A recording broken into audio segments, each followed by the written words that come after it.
Okay, so let's make a salsa macha. This is like one of my favorite things. I think it's gonna be the perfect dip for your pork rinds. It's, I think, very innovative. It has really killer flavor. It has almost this like natural kind of Southwestern smells and nuances and things. It's really deep and very exciting. So all these ingredients are gonna get fried in stages in this cast iron and then run through a food processor into a smooth salsa. So I've got pumpkin seeds that'll get toasted.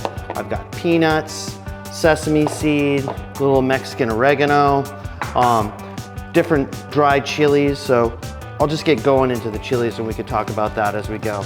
So chilies are gonna go into a hot pan. I'm gonna add some oil to this, and we're gonna just keep adding oil as we fry these ingredients.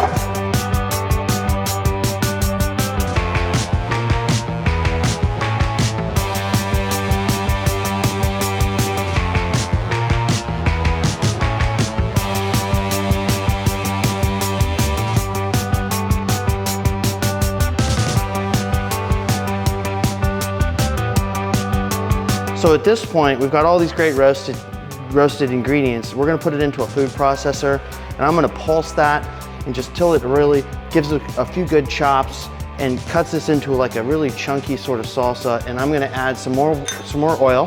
So we're gonna add some olive oil. I'm gonna add a little sesame oil. I'm also gonna add some vinegar. And then we're gonna bring in a little bit of brown sugar. And what this will do is we'll have this sweet, tart, spicy, nutty, toasty, really all around awesome flavor. And it's gonna be the perfect thing to dip one of these pork rinds into.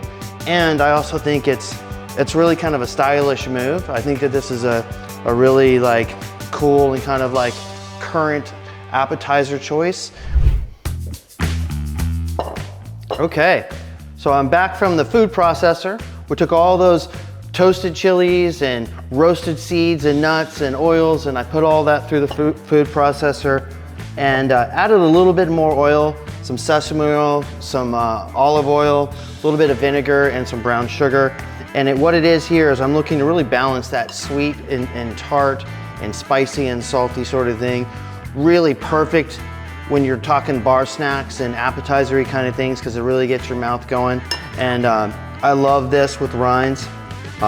It was sort of my tasting spoon was a couple of fried pork rinds as I was going through this.